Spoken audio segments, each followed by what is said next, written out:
And we are live. Okay.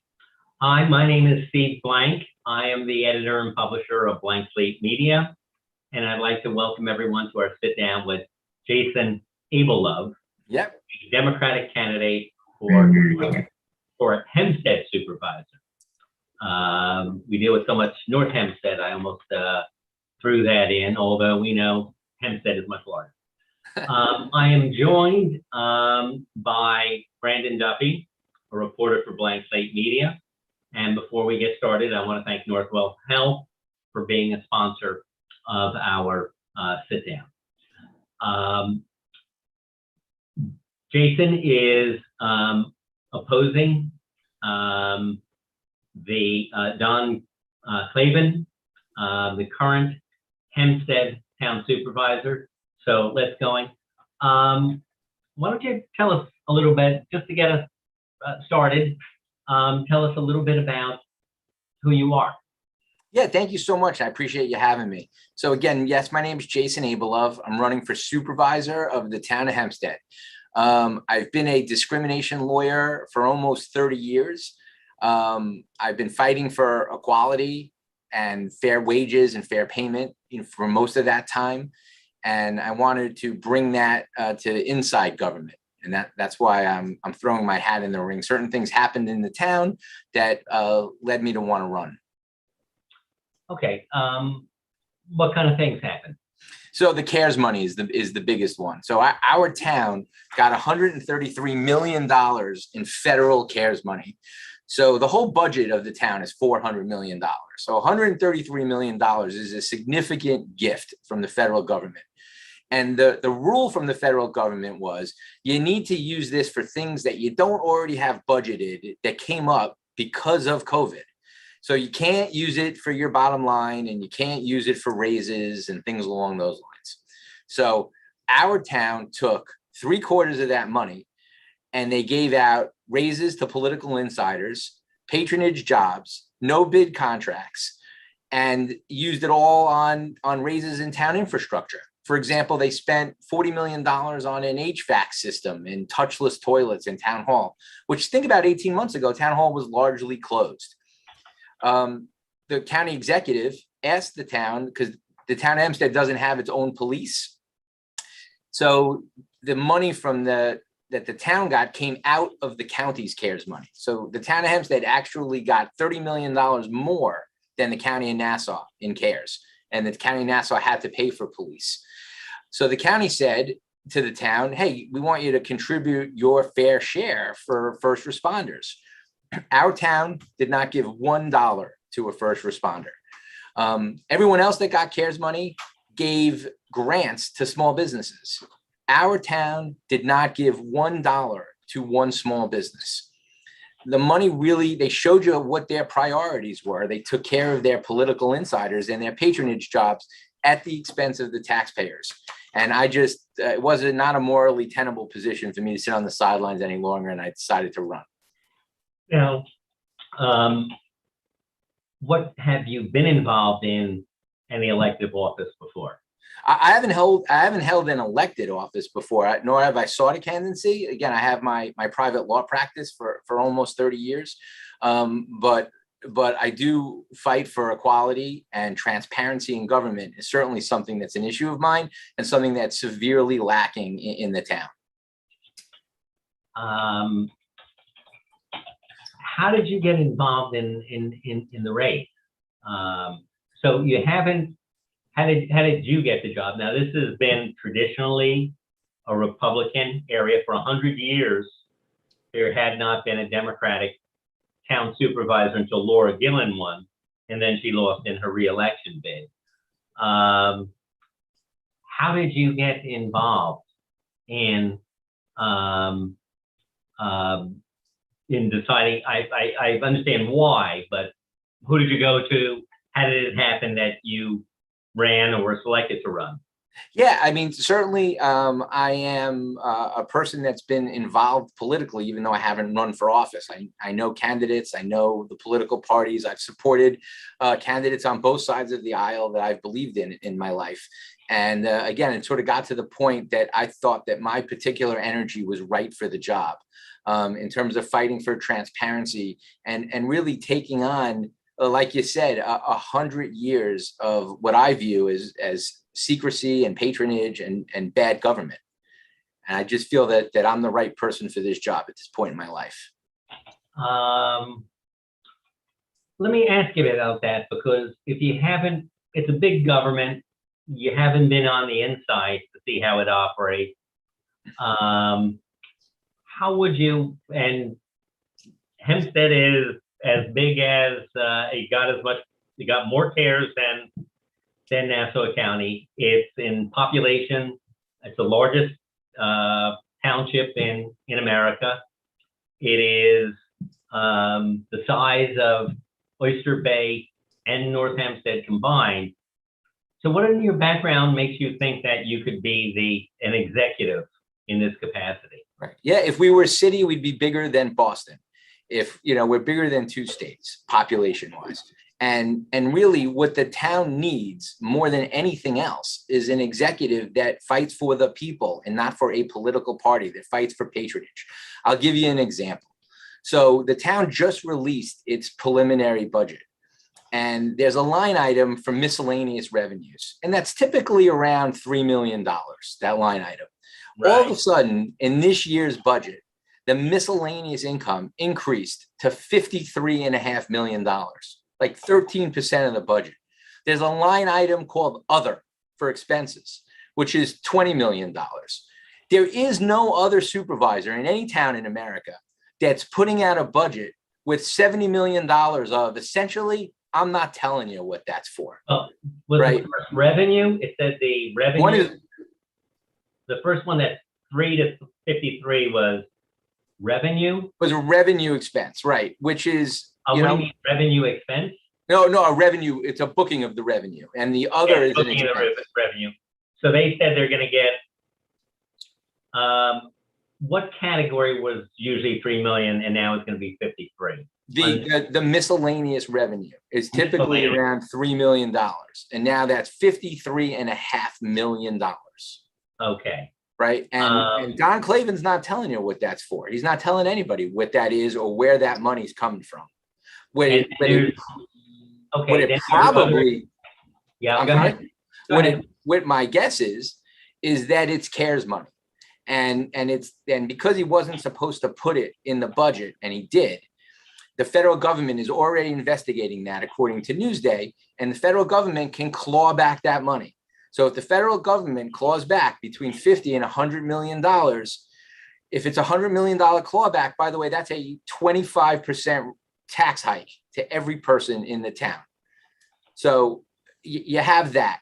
You have all of the secrecy that's going on. You have, when Don Clavin ran in 2019, he ran and he said, the only mailer that the town of Hempstead should send out is your tax bill. No other mailer should go out. In the first 20 months of his office, he sent out 70 mailers at a cost of $5 million. By the way, most of that unbudgeted.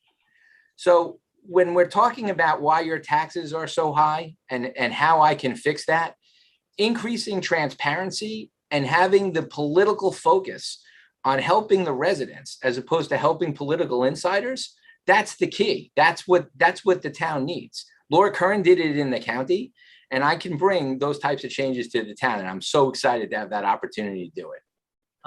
Now, Laura Gillen was there, and during her term, she identified a number of areas where she was critical about things that were antiquated, contracts that hadn't been rebid. Is it better than have whatever changes made by Laura Gillen, have they stuck, or have they continued, or has the town, in your opinion, gone back? I think the town has gone backwards under Supervisor Clavin. And some examples is like Laura Gillen posted all the roads in the town, all the town roads. She had all of that online, and they were sort of graded by need, and they were being fixed in order of need. The town has done away with that transparency. Laura Gillen was putting town contracts online. The town has done away with that transparency. I intend to bring that back, not only by putting all the contracts online, but more importantly, putting the owners of the company that get those contracts, who they donated money to and in what amounts. We want to put all of that online. We want to increase that transparency. If someone gets a contract, you're going to know why, whether it's a political donation or they were the best bid. And, you know, my grandfather always told me that light is the best antiseptic. So what can I do? I can put all of that online so the public can see it, so they can see who's getting the bids, who's getting the RFPs, how those contracts are coming back. We're not going to operate this town in secrecy anymore. As you said, we are the largest town in America, and we should be run like the largest town in America, not a small kind of insular, we're not telling the public how their money is being used type of operation. Those days are over. Well, not if apparent as you're telling it, not unless you win. So that's the intent, Steve. I mean, that's what we're doing here. We don't plan on losing. How much support in terms of raising money, running a campaign? Yeah. How much support have you gotten from residents? How much money have you raised? My public filing is in around $140,000 as of my last public filing, which actually makes me the highest rate, the most money ever raised by a first-time political challenger. No one's ever at the town level. Okay. No one's ever raised as much for me for a town race as a challenger. Are you getting help from the county Democratic Party? Yes, I am getting tremendous help from the county party. Jay Jacobs and the party is fully supportive of me. They've invested a lot of money into my campaign and a lot of manpower, and I'm a targeted race. And you know, again, we love where Laura Curran is and what she's doing. And the feeling is it's really time for us to take the town once and for all. And I have an incredible slate. Everyone on our ticket running for town board and Olena Nix, who's running for town clerk. Olena Nix is a volunteer firefighter. She works for Planned Parenthood. We're all people that are boots on the ground, community activists, and have the public first. We're going to bring a whole new energy and new way of doing business to the town government. So we mentioned in terms of the major issues. So would you describe that just the major, from your point of view, the major issue being spending transparency and patronage and politics, or are there other major issues that you see for the town of Hempstead? The major issue is, why are my taxes so high? That's what, when I'm campaigning and I'm knocking on doors, that's the number one question I get. And the answer is because of inflated salaries. The number of people with six-figure salaries that aren't really providing services to the town. 10 years ago, when Don Clavin was first coming into town hall, we had 5,000 employees in the town of Hempstead. We're down to 1,800, and we're paying them a lot more money. And that's because of these high-paid political appointee jobs. You're not getting the proper services for your money. So what we're going to do on day one, by the way, in 2019, when candidate Clavin was running, he said the first thing he was going to do was ask for the resignation of the head of every department and the deputy head of every department. Okay, he didn't ask for one. None of that happened. Even after people started getting arrested, he didn't ask for their resignations. Okay. I think it's disrespectful just to say blanket, I'm going to just start asking for resignations. But what I am going to do is ask for resumes, not resignations.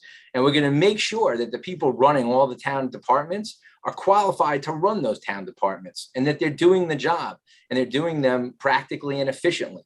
Our CSEA, our workers in the town of Hempstead, are the best in the country. They're amazing. We have to respect them. We have to support them. We have to get rid of the bloat at the top, and then we can provide those services. We just have to have the political will not to be thinking party first, but to be thinking people first. And that's what new blood does. Where do you see what's not being done because of these, what you're calling bloated salaries?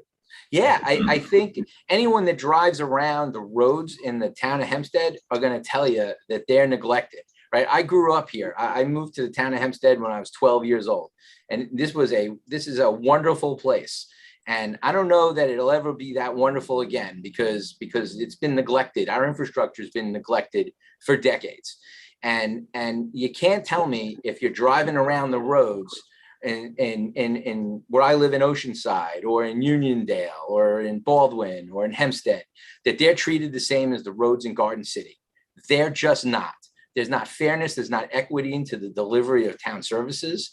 And the roads aren't treated based on need. They're treated based on where they are and who they want to do favors for and who they think is going to donate money to them. And that is just, as a discrimination lawyer, that's appalling to me. That's not something I can abide. Okay. Any other areas that you have a particular focus? Yeah, I mean, certainly, obviously, we have to deal with the roads. We have to deal with the infrastructure. We have to deal with construction. There isn't a master planning commission in our town. No one is just taking a look to see where to put these large scale buildings. And if you talk to the residents of Inwood or Oceanside or West Hempstead, where they're building 4-story monstrosities and without the supporting infrastructure, and giving the developers who donate money to their campaigns, giving them pilots so they don't have to pay taxes. There's no kind of real plan for growth. Like, we need to have growth, but it has to be done thoughtfully and with planning. And that just simply isn't happening. Also, I mentioned that the town, we're bigger than Boston, we're bigger than 2 states. There's no office of diversity services. There's no office for handicap services. We're not taking care of our residents. So really the priorities are, again, to figure out what's going on in these departments, to run them better, run them more efficiently, so we can provide the same or better services for less money, have an office of diversity services, have an office for handicap services so our residents can get help if they need it, and deal with the planning and the growth and the expansion of the town in a smart way. There's a lot of discussion about downtown business districts that have been having difficulty around here. Part of the answer has been, by planners at least, and other officials, transit-oriented mixed-use development, where there is retail on the ground floor, there are apartments above. It's also seen as a way to gain additional affordable housing. And obviously it's near train stations. One of the things that developers have said, at least where we are located on the North Shore, is that the lack of zoning for these districts, where you require a developer, if they want to come in, they have to get a variance. So that's another step in the process, which is expensive, with, pardon my expression, the expense of lawyers, in putting in that time.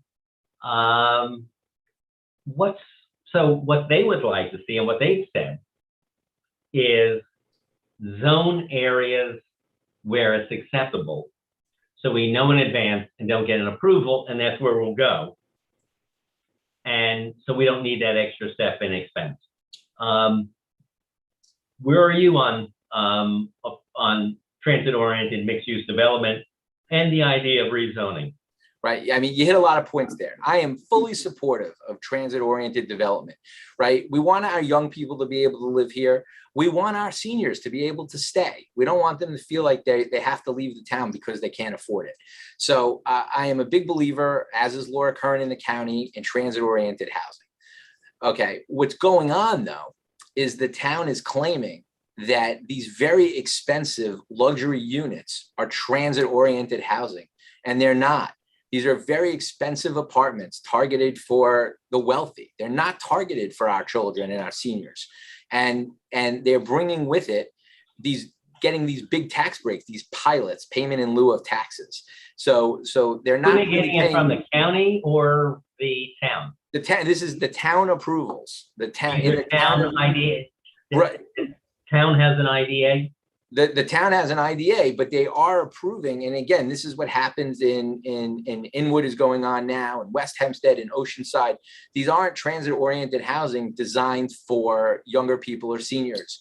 They're for very wealthy people, and they're putting a burden on our infrastructure without any of the tax revenue going to actually increase the infrastructure to maintain the ability to support these new buildings. So when you add you're North Shore guys. If you know the five towns at all, like the main thoroughfare is Broadway, which is one lane in each direction.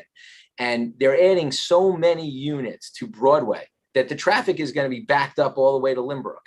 And there's no planning involved, and they're getting pilots, which speaks to your second point, Mr. Blank, which is what are we doing from a zoning point of view? And I do agree that there should be a master planning commission that takes care of, this is where we can put transit-oriented housing. This is where the infrastructure supports it. And then you can bid that out, as opposed to waiting the developers to come to you with political donations in hand and giving them pilots, giving them tax breaks, and letting them put whatever they want, wherever they want, regardless of whether it makes sense. And that needs to be done. And we desperately need that change in the way we look at growth immediately. What about the Belmont? That's under construction. Our biggest focus here is the fact that the town of Hempstead, our papers mainly cover the town of North Hempstead, but except for our paper in New Hyde Park and Floral Park, where you guys are. And the big concern there is Belmont and the construction of the arena and the surrounding retail. What is your view in terms of Belmont, of how that's going? What could have been handled different? Well, if you were there? Certainly, when the Islanders were at the Nassau Coliseum, I wouldn't have allowed them to walk over a few hundred seats over really political inside baseball. I mean, Cape Murray really cost the county and the town a lot of money by chasing the Coliseum and the Islanders away. So that's certainly something, if we're going to go back and look at history. In terms of what's going on at the Belmont, I mean, that facility is basically finished at this point, and the zonings are already in place. There's not much that can be done about it, at this point in time. That's sort of a fait accompli. What about in terms of the concerns? Because the mayor just submitted, we ran a letter, we're following it up with the story this week, about the fact, ongoing concerns about traffic and the issues that they had. They said they were resolved by elected officials interceding. But let's go from the start. Were you in favor of the Belmont development? I personally didn't have a position on it at the time. Again, I was in favor of it in Nassau, but certainly with the attendant, I know they built the Long Island Railroad spur, and I know there's going to be an increase in traffic there. I have not personally seen those traffic studies, so I didn't study that at the time. So it'd be hard for me to Monday morning quarterback that. All right. What about retail marijuana? Now, that's not really a county, that's more town and village that have the right to opt in or opt out. It is a source of new retail business, tax revenue, and potential stores in areas that may have empty storefronts. So what's your feeling in terms of whether the village, whether you would like to see the villages, well, I guess the town actually does have a say. So specifically, do you think that the town should opt in? Actually, you're already automatically in. You have to opt out. How do you think it should be handled? The town has opted out, and it opted out without studying the issue, without getting residents' input on that. And I do think that some studying need to be done and some resident input needed to be in place. And I'm not kicking the can down the road there. And the reason why you need to study the issue is because whether you like legalized marijuana or you don't like legalized marijuana, it's here. That's the law in New York. So if you as the town opt out, it's going to exist in Oyster Bay, right next door in Massapequa. It's going to exist in Queens on our western border. So the question becomes, we have all of the issues that arise from legalized marijuana without the tax revenue to deal with it, right? So if you want to use that tax revenue for education and awareness and treatment and certain quality of life issues that may change because of marijuana, by opting out, you lose the revenue, but you still have the legalized marijuana. So there does need to be kind of more study in terms of where you're putting it. Certainly nobody wants it, in the middle of a beautiful downtown, but it can be in industrial areas. Other incorporated villages within our town are going to opt in. So again, so now the town's opted out, we don't get the revenue, but the incorporated village becomes the place that people can go, and it becomes like a little Amsterdam inside the town.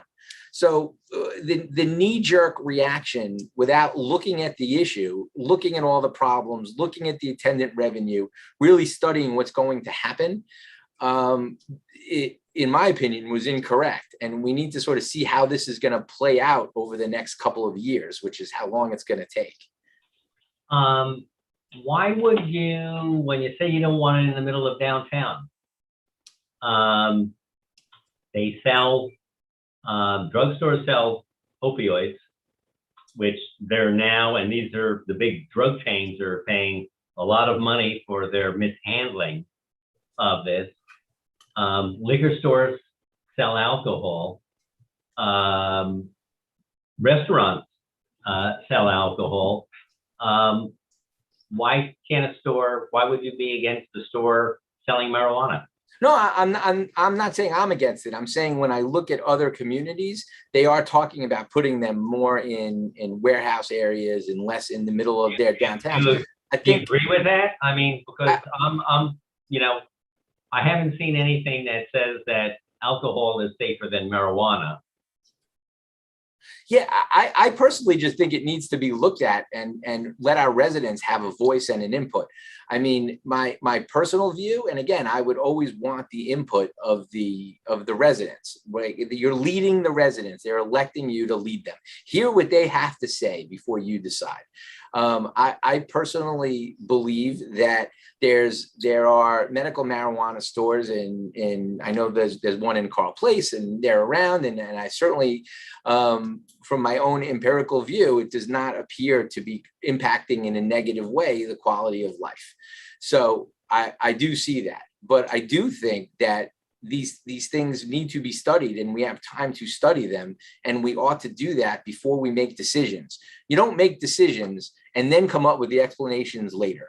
You study the issue, get all the facts, get all the input from the community, and then make an educated decision. I think we're in a political climate where a lot of people give you their knee-jerk reaction and then justify it afterwards. I think you study and then make a reasoned approach, and that can be done and should be done. What about COVID-19 and the idea of mandates? The state of New York, the governor said, have to be vaccinated if you're a healthcare worker, and the hospitals are then laying off the people who refuse, but in the process, many more people got vaccinated. So the question is, mandates for other people like police, teachers, people who just first responders, people who come in contact with the public and could possibly spread. And we know that Nassau County, we know that the South Shore, more than 3,000 people have died from COVID so far since the beginning. Would you be in favor of mandates for, say, town employees? I would be in favor. Yeah, I would be in favor of that. I think we have a public health crisis. I think we mandate vaccines for a myriad of issues. Our kids can't go to school without MMR vaccines. We know for a fact that although there are breakthrough infections, the level of fatalities for those that are vaccinated is substantially lower, and I do support that. Okay. In terms of downtown development, anything else that you would do besides, a transit-oriented mixed-use development study? What else would you do to promote the maintaining, retaining, growing back downtowns? Yeah, I mean, that's one of the things I want to do is what's left of the CARES money, the COVID federal money, that can be used to revitalize our downtowns and bring them back stronger than ever. We can partner with storefronts.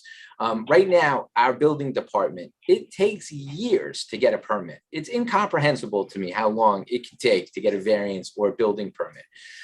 There are plenty of ways to streamline the building department. There are certain self-certification issues. There are certain guidelines that we can put in place. I think that light again is the best antiseptic. By having all the building applications and the status put online, people can see how long applications are actually pending and give more accountability to the town to make sure we're processing your building applications. There's a lot that we can do in terms of spending money in our downtowns, direct support to businesses, helping with permits. Again, if your political will is to help the downtowns and the businesses and not help the political patronage in your own party, there's a lot that we can do and should do while lowering your taxes. Brandon, do you have any questions for Jason? No, I think you got everything out of the way, Steve. So I'll give you the final question, which is, why are you the better candidate? Yeah, why thanks. Vote for you. Yeah, thank you. I mean, again, I have been fighting in the court system for equality and fairness my entire life. I'm excited to bring that energy into the inside, into town government. And I think when you have a slate of candidates, as we do, that are there, not fighting for jobs for people in political parties, but are really there to serve the people. I am not a career politician. I'm in my 50s. I don't plan on being there as long as Don Clavin and the rest of the town board. If you have people that are there to get in, to serve and get out, that's how your community is best served. And I believe that once elected, we're going to make a lot of improvements in the town of Hempstead, and I'm going to be very excited to work hard with the community and bring those changes. Let me ask you one other question that I should have asked you. So if you are elected, Laura Gillen was elected, you're now faced with a town council that is 6-1 Republican, and the seventh member, the Democrat, does vote often with Republicans. So how would you contend if you are the way Laura Gillen was, the Democratic supervisor, but you're with a council that is Republican and may not want to see you necessarily, may not want to cooperate with you? Yeah, I think that two-party government is a good thing, all in all, and we haven't had that in the town. Also, we do have two other town council candidates running on our ticket, so I'm hopeful that it won't be 6-1. But even if it was, hypothetically, if it ended up being 6-1 against me, I still believe that people want to do what they can for the town. And by bringing certain things like the transparency issues I'm bringing, putting things online, putting building departments, how long it takes to get permits online, who's getting contracts, cross-referencing that against political donations, all those types of issues, exposing that light, whether I am in a 6-to-1 minority or a majority, shedding those light brings accountability, and accountability brings action. So I am very confident that I can bring those changes even into a 6-to-1 board. And certainly there's going to require negotiation and compromise. And that's part of the legislative sausage making, for lack of a better term. And I think that is important. And I think by having bipartisan representation is better government. And the one party rule in the town has created this veil of secrecy within our town. And by not having a one party system, we can remove that and really do better work for our residents and our stakeholders. Okay, I'd like to thank Jason Abelove for taking the time with us who attended. I would also like to thank Northwell Health for sponsoring today's discussion and others. For those who are unable to watch today, a recording of the discussion can be found on Blank Slate Media's website, theislandnow.com, our Facebook page, and our YouTube channel. You'll be able to get to the YouTube channel directly or by clicking on a link on the Island Now. A story about our sit down will appear in the New Hyde Park Herald Courier next week.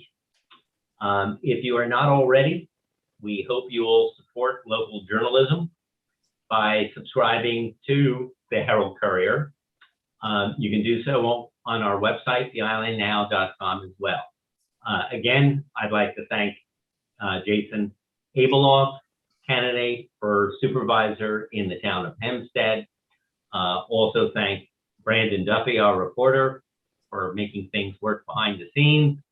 And again, Northwell Health. And thank you again, Jason.